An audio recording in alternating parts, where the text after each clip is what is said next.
Kalau kamu nggak pernah belajar dari perusahaan yang besar, kamu nggak akan bisa besar.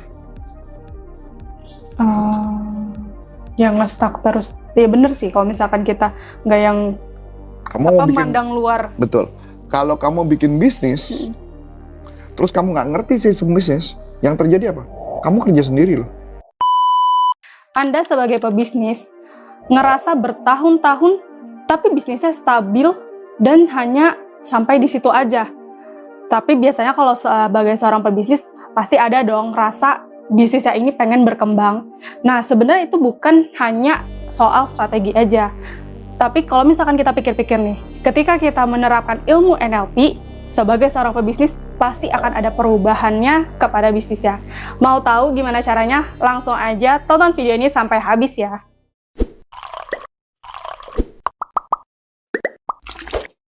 Halo Coach. Hai. Oke, ini ada pertanyaan ya Coach ya. Kenapa stabilitas bisnis itu nggak yang bisa mendukung pertumbuhan bisnis itu, Coach? Stabilitas bisnis tidak mendukung pertumbuhan bisnis. Jawabannya gini sebenarnya. Kalau saya melihatnya, kenapa bisnis itu tidak bertumbuh? Kemarin tuh saya nggak sengaja nonton apa ya saya lihat. Sebentar, saya ingat-ingat dulu. Jadi gini, saya ingat cerita. Mungkin saya cerita tentang teman kita lah. Saya cerita tentang teman kita. Jadi Adi juga menyaksikan itu ya. Jadi cerita sedikit, ini karena menurut saya cerita ini cukup bagus. Jadi saya nggak menyebut namanya, nggak menyebut mereknya. Karena kita juga nggak boleh ngerekam ya dia. Jadi makanya saya mendingan cerita aja yang paling gampang. Jadi ada seseorang pengusaha tas. Pengusaha tas, jaket, dan macam-macam lah ya. Singkat cerita, saya nanya sama dia cerita tentang ketika itu dia baru lulus kuliah dari salah satu kampus terkenal di Bandung. Dan dia jurusan seni rupa. Dia itu bikin bisnis kaos. Kaos dengan model-model tertentu, desain tertentu, dan sebagainya. Satu ketika dia minta mentor. Dia minta mentor kepada salah satu pengusaha busana muslim terbesar di Indonesia. Saya nggak menyebut merek juga nih.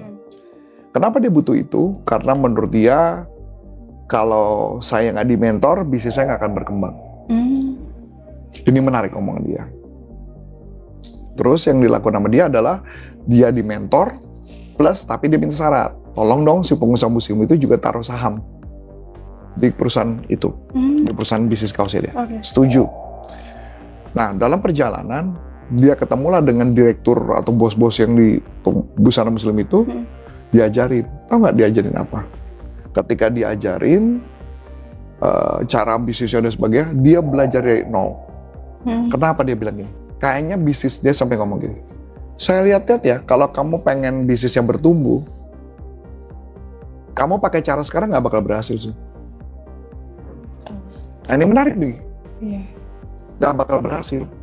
Oh iya? Jadi mesti gimana? Dia bilang sama pengusaha busana muslim itu, tutup bisnismu. Yes. Dan akhirnya ditutup, Coach? Dan tutup. Karena dia bilang apa? Karena kamu nggak cukup punya kemampuan untuk itu. Kamu harus sekolah dulu. Sekolah apa? Sekolah bisnis di perusahaan itu. You know what?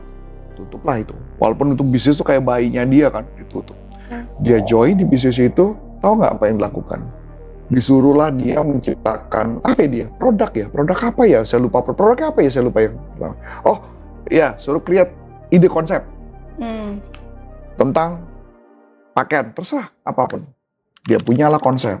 Dia belajarlah tentang buka toko, bisnis, administrasi, gudang, semua dipelajari sama dia. Keuangan semua dipelajari sama dia. Dia ada punya konsep bikin busana muslim buat rumah. Buat tinggal di rumah, di rumah. Pernah nggak ngalamin kamu lagi nggak pakai jilbab di rumah, terus ada paket datang? Ribet harus. Betul, nangkep ya? Iya. Buru-buru pakai kerudung ya? Iya. Itu konsepnya dia. Dia bilang bagaimana caranya pakaiannya santai, loosen, tapi kalau ada paket datang, dia nggak perlu ribet. Dibuatlah busana muslim yang dipakai sehari-hari. Laku keras. Nah ini menarik kan? Setelah laku keras, ini yang dilakukan sama dia. Diberikan challenge berikutnya. Diberikan challenge berikutnya adalah dia buka bisnis sendiri. Dan si perusahaan tuh taruh saham di sana. Dan perusahaan ini jalan sendiri dan perusahaannya berkembang dan terkenal.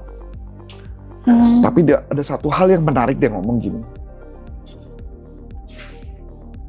Kalau kamu nggak pernah belajar dari perusahaan yang besar, kamu nggak akan bisa besar.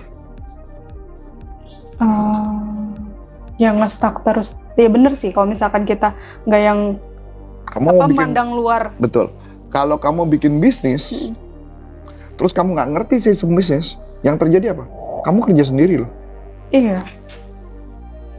Ya terserah, kalau itu cukup dia nggak cukup ya silakan. Sedangkan orang yang mau berkembang karena ada yang ngajarin tentang sistem bisnis, dan orang itu mau belajar bisnis, orang itu mau mati-matian bekerja gila-gilaan, dan hasilnya sangat worth it. Jadi kalau ditanya, kenapa perkembangan sebuah bisnis tidak berjalan? Karena orang yang nggak mau bertumbuh.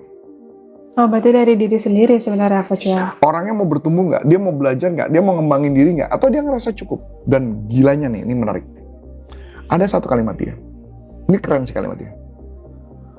Dia punya karyawan, cukup banyak. Heran ya menurut dia. Kok karyawannya kayak dia tuh mau ngebut, tapi karyawannya nggak. Dia kayak lari di tempat aja. Tahu nggak dilakukan sama dia? Apa? Dirubah culture-nya. Semua karyawan dipaksa belajar. Yang nggak kuat resign. Yang kuat terus. Dan perusahaannya bertumbuh berkali-kali lipat karena belajar. Berarti pertumbuhan itu terjadi karena belajar. Kalau nggak mau belajar ya finish. Iya benar-benar. Dari situ saya ngeliat berapa seriusnya dia mau fight dan sebagainya, dan itulah yang membuat bisnis bertumbuh. Jadi yang kalimat yang mau saya sampaikan cuma satu, upgrade itu, udah itu aja. Sebenarnya kalau misalkan kita ngelihat dari sudut pandang NLP ya Coach ya, itu apakah ada yang bisa bikin diri kita sendiri tuh, kita harus belajar nih, berarti kalau misalkan kayak gini nggak bakal jadi orang yang benar-benar sukses, benar-benar bertumbuh gitu Coach? Saya jawab, kalau NLP gampangnya ngelihatnya adalah kita cukup memodel orang-orang sukses, apa yang mereka lakukan. Dan saya temukan sampai hari ini, detik ini, tidak ada pengusaha yang sukses tanpa belajar. Dan itu yang dilakukan. Ada yang belajarnya via buku, itu enak ya. Yang belajar yang enak apa? Perusahaan suruh tutup. Iya. Iya benar-benar. Iya nggak? Berarti mulai dari nol. Iya, itu benar-benar belajar dari nol sih Coach. Banyak orang yang zaman sekarang maunya enak.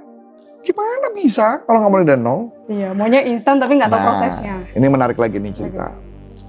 Ada satu perusahaan. Ini hasil wawancara antara Daniel Mananta dengan, saya lupa namanya siapa ya, wanita lah, yang punya Asko.